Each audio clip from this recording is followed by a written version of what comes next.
Okay, see here, we already have gone through this air standard, air fuel, and actual cycles.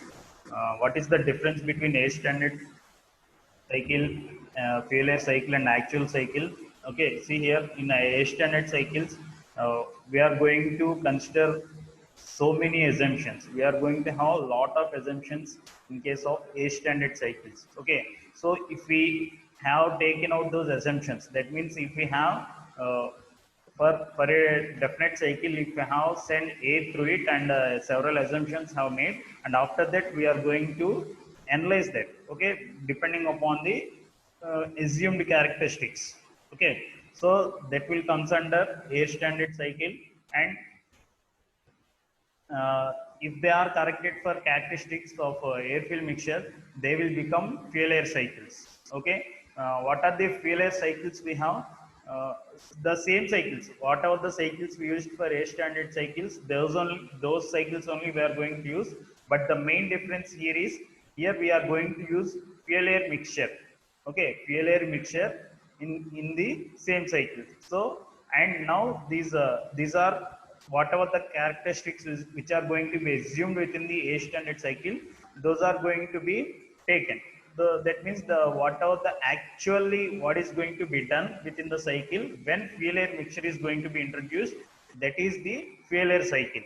Okay, so and this is the fuel air cycle, and in this fuel air cycle we are not. Okay, say here, if that means in this fuel air cycles, we are going to assume the characteristics, real behavior of a fuel air we are going to take, but we are not going to consider the losses here. Okay, whatever the heat loss factor, time loss factor, there will be several losses within an engine. Okay, so those losses we are not going to consider within this fuel air cycle. Okay, so if we consider those losses also, whatever the losses are going to be there within a cycle, if we consider all those losses, okay, so that will comes under actual cycle. Okay, we already discussed this in previous class. Okay, just I am going to give a brief idea on it again.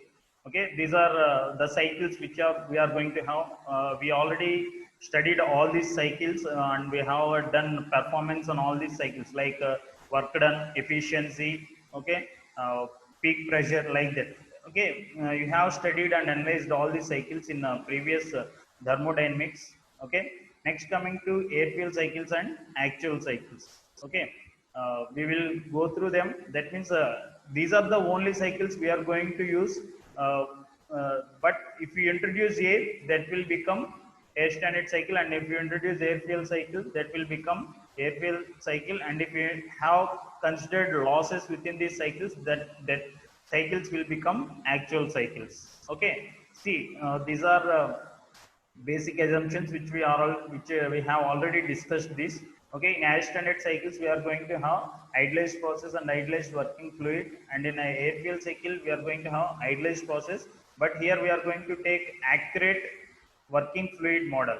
Okay, and in actual cycles we are going to have accurate model process. That means we are not going to take assumptions, we are going to take accurate process, and the working medium here is also the accurate one.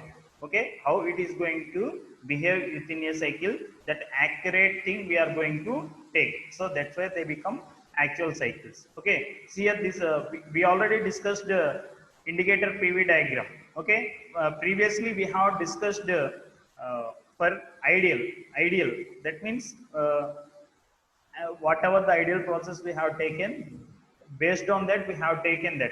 Okay, ideal PV diagram. Okay, now this is actual PV diagram.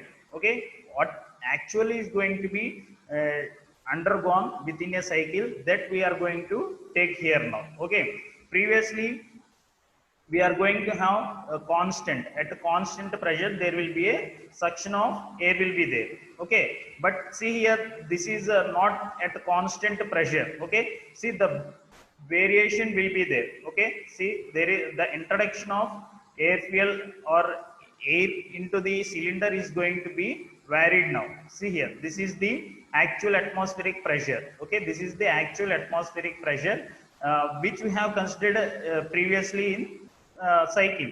Okay, while discussing indicator diagram, Okay, we have shown at a constant pressure we have there will be a suction process. Okay, but see here there will be no suction process here.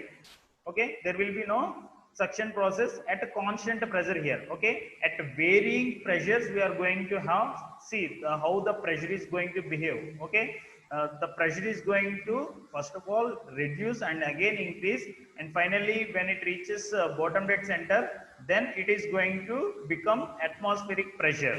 Okay, so there are several changes in case of actual diagram, actual PV diagram. Okay, previously we have studied ideal diagrams, nothing but indicated PV diagram. Okay, either it may be SI engine or CI engine. SI means petrol engine, CI means diesel engine. Okay, so here particularly shown for the indicator diagram, actual indicator diagram for a 4-stroke SI engine or petrol engine. Okay, see the main thing what is there, at a constant volume there will be combustion event. Okay, so here also the at a constant volume only there will be combustion, but all the remaining other process are not going to be the same. Okay, they will vary. Okay, previously we have assumed they are at isentropic, linearly they are going to change linearly, there is gradual step by step increment will be there, but here not like that.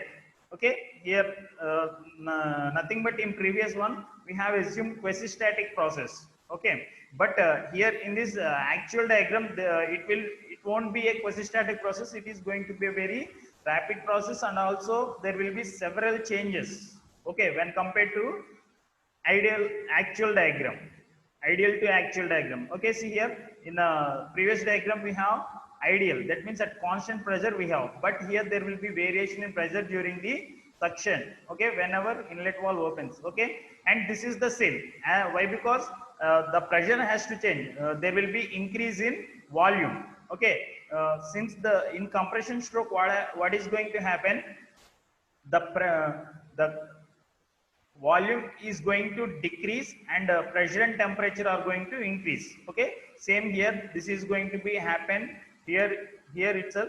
Okay, see at the start of compression stroke there will be somewhat raise in pressure. Okay, that we have to consider here. So this is the actual indicator diagram. Okay, I will show you this again, comparison also I will show you in further classes. Okay, for now this is a suction process, this is suction process, and this is compression event. Okay, this is suction event, 1 to 2 is suction event, and 2 to 3 is compression, 3 to 4 is combustion, and 4 to 5, see in ideal diagram it is this is the only peak pressure. Okay, for that there will be no increase in peak pressure, but coming to actual diagram, after combustion the peak pressure is going to attain here. Okay, in a previous ideal diagram there will be this is the peak pressure. Okay, there will be no further increase in pressure, but in actual diagram the peak pressure is going to increase rather than the piston is at TDC. Okay, the peak pressure is going to be attained at TDC. Okay, in case of ideal diagram, but here after that means whenever the piston moves from TDC to BDC, that means after reaching TDC and somewhere it travels to the BDC, then it is going to attain some peak pressure. Okay, that is the main difference here. And what is the process 4 to 5? It is going to be expansion or power event, expansion event or power event. And 5 to 1, what is 5 to 1? Exhaust. That means here the exhaust gases are going to get into the atmosphere. Okay, see here, this is the process 5 to 1, and previously we have this constant, at a constant we are going to attain to the atmospheric pressure, but here see here the at the end of exhaust stroke it is going to attain the atmospheric pressures, atmospheric pressure and temperature. Okay, but previously what we have shown at the end of at bottom dead center only we have assumed that it is going to have atmospheric pressure. Okay, it is going to attain atmospheric pressure, but it is not in the actual case. It is not good thing in the actual case. In the actual case it is not happening. See how it is going to attain the atmospheric pressure at the end of exhaust stroke, it is going to attain atmospheric pressure. Okay, So that is the difference between actual and ideal diagrams. Okay, PV diagram for a SI. Okay, see, till now we know what are the differences and what are the assumptions we are going to know. Okay, if we consider basic A standard cycle or ideal cycle, okay, what are the assumptions we are going to take? Okay, if it is a basic A standard or ideal cycle, what are the assumptions we need to take? And if it is air fuel cycle, what are the assumptions we need to take and what are the assumptions there won't be as like in a standard cycle, and what are, and if you have taken actual cycles, and what are the assumptions? Okay, and coming to next actual cycles, what are the assumptions? There will be no assumptions in the actual cycle. There will be actual process, and also we are going to have accurate working medium like air fuel mixture, and whatever the combustion products are there, we are going to have detailed study on those only. Okay, there will be no more assumptions coming to actual cycles. Okay, see, first of all, coming to basic A standard cycle or ideal cycles. Okay, these were the assumptions we just have to make. Okay, see, coming to uh, the assumptions were, here we are going to consider or assume the working fluid is going to be a perfect gas. Okay, so what do you mean by perfect gas? It is going to obey the PV is equal to MRT law. Okay, this is going to obey this principle. Okay, this equation has to be followed. Okay, that means in ideal cycle we are going to assume that it is going to obey the perfect gas law. Okay, see here, it is going to obey this equation PV is equal to MRT. It is going to obey, but when it comes to ideal cycle, when it comes to actual cycle or failure cycle, this law is not going to be obeyed. Okay, so that's why then we are going to take actual process, but here we are going to make assumptions. Okay, so that means it is going to obey this law, which is PV is equal to MRT equation. This equation it has to follow. That means we are assuming it will definitely follow. Okay, in case of ideal cycle. Okay, and also there will be no mass transfer. Okay, in ideal cycle there will be no mass transfer as well as energy transfer. Okay, energy means here in the form of heat here. Okay, see, to the surroundings there will be no energy transfer or heat transfer. That is the assumption we are going to take in case of ideal cycles. Okay, so that is the thing we are going to assume. There will be no mass transfer, also there will be no heat transfer. Okay, these are assumptions we are going to take in case of ideal cycles. Okay, and here all the processes are internally reversible. Okay, we are also going to assume the process which are going to be done in a ideal cycle, those all processes are going to be reversible here. Okay, that means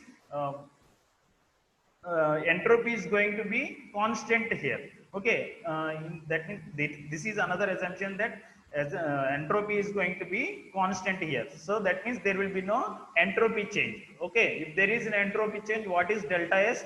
Delta S is going to be 0. Okay, so that means there will be no change in entropy. But coming to actual process, what is going to happen? This delta S, that means entropy is going to change. Definitely there will be change in entropy. But if it is ideal cycle, this entropy is not going to change in entropy is going to be 0. Okay, so that's why delta S is equal to 0.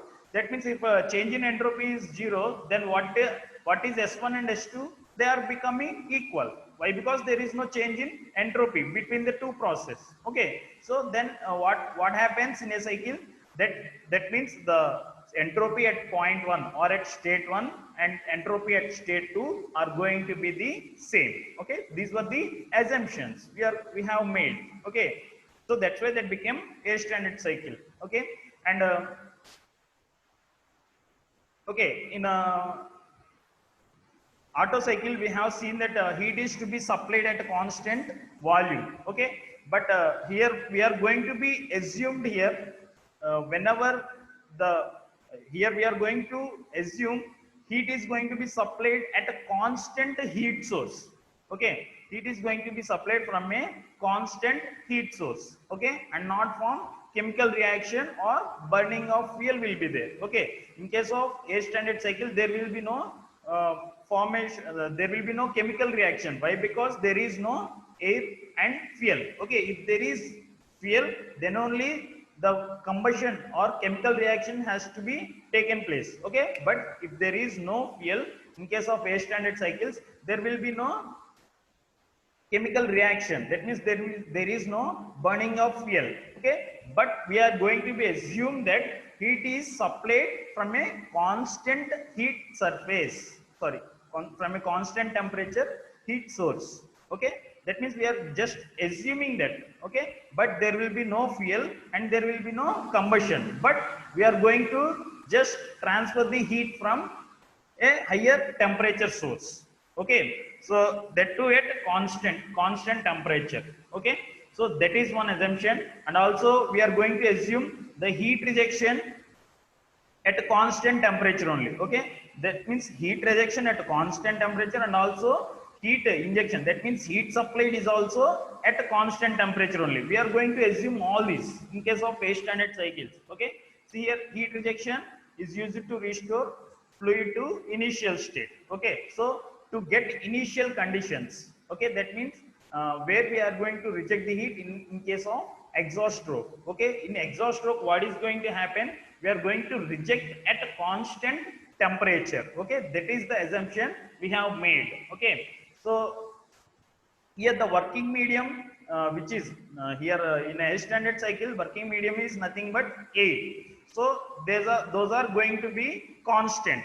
Okay, whatever the specific heats are there, those are going to maintain constant specific heats throughout the cycle. That means there will be no change in Cp and Cv. But coming to actual process, if there is a air fuel mixture, that is going to burn, and what happens to their specific heats, they definitely will change. Okay, but since it is air standard cycle, okay, so these Cp, whatever the process may be, either it may be suction, expansion, exhaust, or compression. Okay, whatever it may be, this Cp is not going to change in case of air standard cycle. But in case of actual cycle, what is going to happen? They will definitely change. Okay, specific heats, specific heat at a constant pressure Cp, specific heat at a constant volume Cv, these will definitely change. Okay, and also this M is equal to 29 kg per kilomole, and gamma specific heat, nothing but gamma is also going to,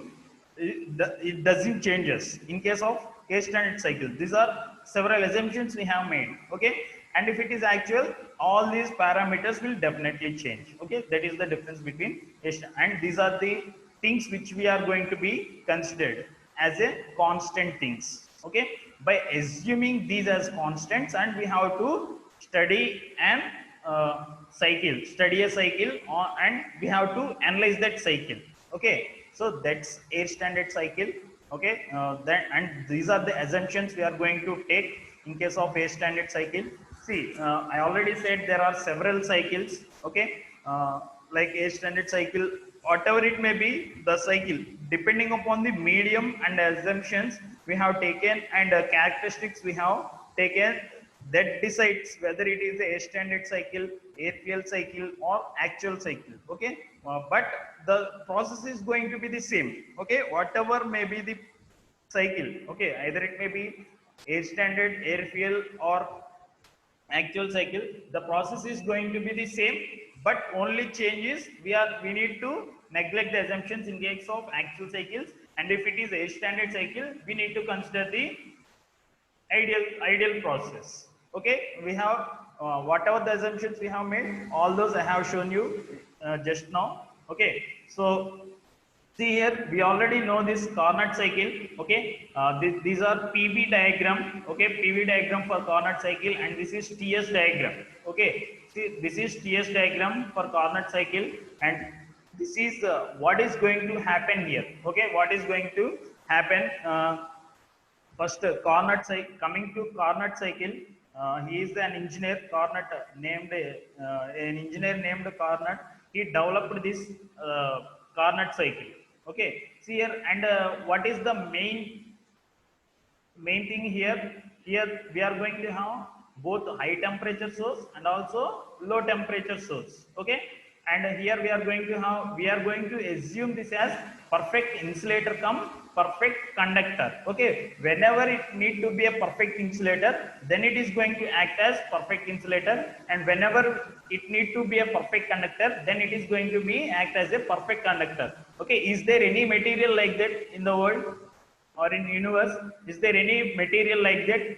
No, just we are going to assume. Okay, just it is an assumption that it will, this material, whatever the material here it is there, that is going to act as both perfect insulator and perfect conductor. Okay, but in world or in universe there is no such material. Okay, there will be no material which performs both the functions. Okay, that means which is going to be a perfect insulator as well as perfect conductor. Okay, so it is just an assumption here. Okay, see, and this is perfectly insulated walls. Why? Because there should be no heat transfer between these walls. Okay, if there is heat transfer through these walls, what happens? Whatever the energy generated, that is going to be as wasted. Okay, that energy is going to be wasted. Okay, so uh, to provide from wastage, okay, we are going to insulate them. Perfectly insulated walls we are going to keep. Okay, and you, as we know, this is the piston and this is connecting rod. Okay, uh, see, and it will act, these are two sources. One is low temperature sink and this is the high temperature source. Okay, we know that at a height we are going to supply heat from this source.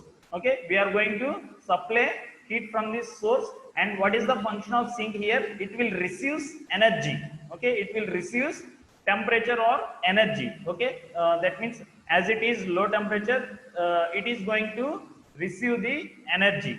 Okay, it will receive the energy. Okay, so this is the actual thing, and this is the we have to assume this as cylinder. Okay, and this is the piston, as like in IC engine. Okay, this is the cylinder and this is the piston and this is the connecting rod. We have to assume like that, and there are two temperature sources. Okay, one is high temperature source and the other one is low temperature sink. Okay, sink means it will sinks all the temperature into it. That means it will receive the temperature. Okay, that is the sink. Okay, see here, what is process 1 to 2? What is process 1 to 2? It is isothermal compression. Okay, during whenever when the compression is going to happen, whenever this piston is going to move forward. Okay, if the piston is going to move this way, that means there will be reduced volume here, and because of that, what is going to happen? There will be compression for the medium which is going to be here. Okay, the medium may be either maybe air or air fill mixture. Okay, so whatever the mixture, whatever the medium is here, that is going to be compressed here. Okay, so that is going to happen during the process 1 to 2, isothermal compression. Okay, now what is isothermal? We already know all this process. Isothermal means the process, the compression is going to happen at a constant temperature. Okay, at a constant temperature we are going to have compression. Okay, see here, T1 is equal to T2. At a constant temperature we are going to have compression. Okay, that's why we are going to call it as isothermal compression. Okay, here heat is going to be rejected at constant temperature. Sorry, somewhat.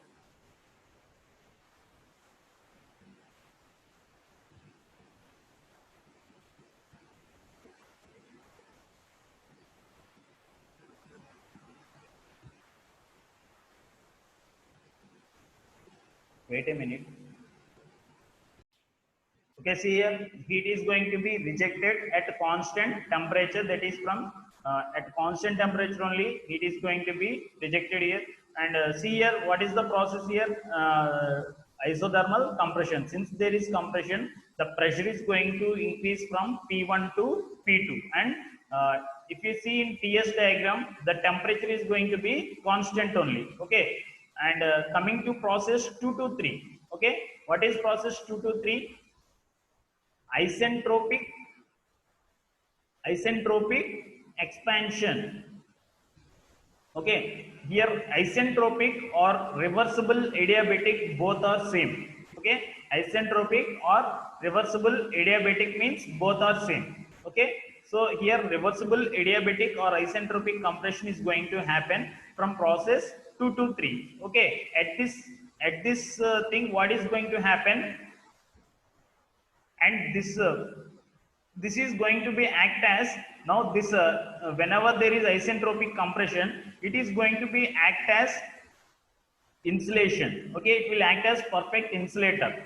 Okay, so and there will be reversible adiabatic process will be there. Okay, that means adiabatic means or reversible adiabatic means nothing but isentropic. Okay, so isentropic means nothing but entropy, there will be no change in entropy. Okay, so if there is no change in entropy, what is it we call, S2 is equal to S3 here. Okay, see here, this entropy is going to be constant now. Okay, so at constant entropy, okay, at constant entropy there will be compression now. Okay, that is the process 2 to 3. Okay, so here at a constant entropy, that means there is no change in entropy, delta S is equal to 0, so that S2 is equal to S3 here. Okay, so that is the reversible adiabatic or isentropic process. Okay, next coming to process 3 to 4. Okay, what is the process 3 to 4? Isothermal expansion. Okay, in isothermal expansion, what is going to happen during expansion? Here there will be this piston is going to move from um, here the heat is going to be transferred from high temperature source at a constant temperature T3. Okay, so here heat is going to be transferred. Okay, from this is the high temperature source, and from this high temperature source there will be transfer of heat. Okay, at a constant temperature. Okay, so that's why here there will be since there is a reduction in pressure. Okay, see here there will be reduction in pressure from P3 to P4. Why there is reduction in pressure? Why? Because there is increase in volume. Okay, see this piston is going to move from top dead center, from that means here from here to here. Okay, so there will be increase in volume, so that because of that increase in volume here, as volume and pressure are inversely proportional, here there will be reduction in pressure. Okay, so that too at constant temperature. Okay, there will be reduction in pressure at constant temperature. Okay, see here all these are assumptions only. Okay, actually these are not going to happen, but we are going to consider them. Okay, as assumptions we are going to take them as granted. Okay, actually they won't happen, but we are going to assume them. Okay, that's why they are going to be called as A standard cycles or ideal cycles. Okay, see here, next coming to process 4 to 1. What is going to be happening in process 4 to 1? It is nothing but isentropic expansion. Okay, I already said isentropic means nothing but reversible adiabatic. Okay, so isentropic means entropy is going to be constant. Okay, so this is the isentropic process, and at this what is going to happen? Entropy is going to be constant, and there will be there will be further reduction in pressure. See here, the pressure is going to reduce from 4 to 1 here. Okay, 4 to 1 here, that to at constant entropy. At constant entropy we are, there will be reduction in temperature. Okay, see here, temperature is going to reduce from T4 to T1. Okay, and what is the constant thing here? Entropy is the constant. So here temperature is going to decrease at constant entropy. Okay, so this is an isentropic process. Isentropic means nothing but entropy is going to be constant. That means there is no change in entropy. Okay, isothermal means there is no change in temperature. Isentropic means there is no change in entropy.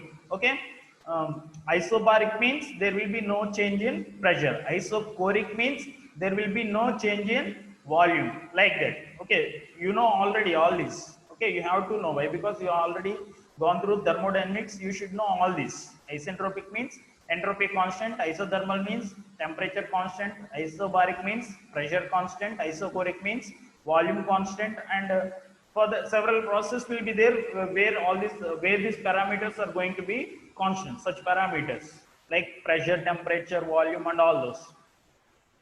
Okay, so since here entropy is going to be constant in case of reversible adiabatic process, entropy is going to be constant here, so that S4 is equal to S1. Okay, so that is the isentropic expansion. That means at a constant entropy there will be expansion. If there is expansion, what is going to happen?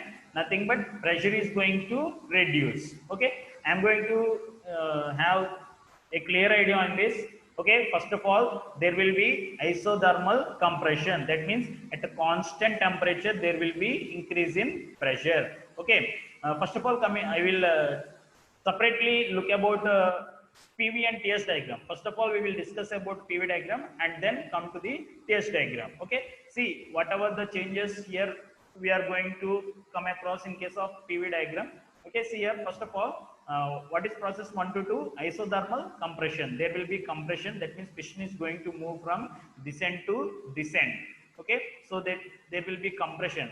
That too isothermally. That means there will be, of course, the pressure is going to increase because of reduction in volume. The pressure is going to increase, but that is going to happen at constant temperature. So that's why we are going to call it as isothermal compression. That means at a constant temperature only pressure is going to increase. That is process 1 to 1 to 2. So the constant temperature pressure is going to increase, so that there will be compression. Okay, and what is process 2 to 3? Isentropic compression. It is compression only. That means there will be change in pressure. If there is compression, there will be definitely increase in pressure because of reduced volume. So what is going to happen? But this compression is going to be happen at a constant entropy. Okay, so that's why that is reversible adiabatic or isentropic compression. And what is 3 to 4? It is expansion process. Okay, 1 to 2, 2 to 3 are compression process, 3 to 4, 4 to 1 are expansion process. But the difference is here it is isothermal compression and here it is isentropic compression. Here it is isothermal expansion and here it is isentropic expansion. Okay, these two are 1 to 2, 2 to 3 are compressions, 3 to 4, 4 to 1 are expansions. Okay, but here this compression is isothermal and this compression is isentropic, and here this expansion is isothermal and this expansion is isentropic expansion. Okay, so what is process 2 to 3? Isentropic compression. At constant entropy there will be increase in pressure. Okay, and here what happens? Because of increased volume, pressure is going to reduce at a constant temperature. Here the pressure is going to reduce at a constant entropy. Okay, so those are main things. Okay, now coming to TS diagram, I already said at a constant temperature there will be increase in pressure. That means nothing but showing representation in different diagrams. Okay, first of all we have seen PV diagram, and now coming to TS diagram at a constant temperature. That means temperature constant, so T1 is equal to T2. There will be compression, and 2 to 3 is constant entropic compression at constant entropy. So here S2 is equal to S3 here. Okay, entropy is denoted by S small as. S2 is equal to S3. Okay, at constant entropy there will be compression. Okay, so there will be raise in temperature here. Okay, so next, what is the process? Expansion. How expansion is going to happen? Isothermally. That means at constant temperature the expansion is going to happen. That is the process 3 to 4. And what is process 4 to 1? Expansion. In which way? At a constant entropy. So S1 is equal to S4 here. So at a constant entropy, since we are going to expand, there will be reduction in temperature here. Okay, so there will be reduction in temperature from T4 to T1, and at a constant entropy it is going to there is going to be reduction in temperature. Okay, so S1 is equal to S4 and there will be reduction in temperature. Okay, so that is the Carnot cycle. And pressure and volume ratios are huge in the system, which is not practically feasible. I already said pressure and volume ratios those are just assumptions only, but practically they are not going to happen like this. Okay, just we are going to assume they are like this. Okay, Okay, we already know efficiency of Carnot cycle, nothing but work done by heat supply. Here, what is work done here?